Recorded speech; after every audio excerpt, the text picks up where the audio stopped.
Hello viewers, ID আর পেজে আমরা অনেক সময় স্টোরি ব্যবহার করে থাকি। তো স্টোরি ব্যবহার করার সময় আমরা অনেকেই মিউজিক ব্যবহার করি।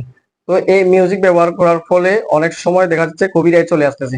তো অনেকেই জানে না কপিরাইট চলে আসলে স্টোরির কপিরাইট গুলো কিভাবে চেক করবেন আর কিভাবে ডিলিট করবেন। তো তাদের জন্য হচ্ছে আজকে ভিডিওটা। আর যারা অলরেডি জানেন তো তারা ভিডিওটা স্কিপ করতে পারেন, আর যারা জানেন না অবশ্যই ভিডিওটি পুরো ভিডিওটি দেখবেন।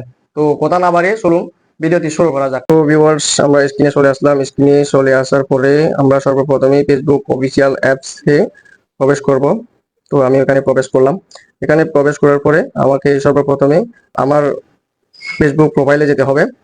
তো ফেসবুক প্রোফাইলে যাওয়ার পরে আমাদের নিচে একটা এরকম ত্রিডট মেনু দেখাবে, ত্রিডট মেনুতে ক্লিক করব। তো এখানে ক্লিক করার পরে তারপর এখানে অ্যাক্টিভ লক আছে, এখানে ক্লিক করব। এখানে ক্লিক করার পরে তারপরে এরকম একটা ইন্টারফেস দেখাবে। তারপর এখানে হচ্ছে যে আরসিপ এখানে একটা লেখা আছে, এখানে ক্লিক করব।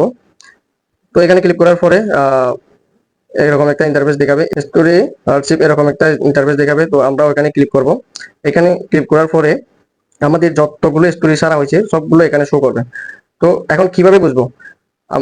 আমার যখন কপিরাইট চলে আসবে তখন হচ্ছে এখানে এখানে তো এখন সবুজ সবুজ সিঙ্গেল দেখাচ্ছে। এখানে যখন কপিরাইট আসবে এগুলোতে সবগুলোতে রেড কালারের হবে। আর যেহেতু আমার এখনো কপিরাইট আসে নাই সেই জন্য হচ্ছে আমার সবগুলো এখানে সবগুলো হচ্ছে এখনো সবুজ। আর এখন কিভাবে ডিলিট করবেন? এখানে ডিলিট করার জন্য সর্বপ্রথমে যেটা ডিলিট করবেন, যেমন আমি এখন সাবুজ এটা ডিলিট করে দেখাচ্ছি।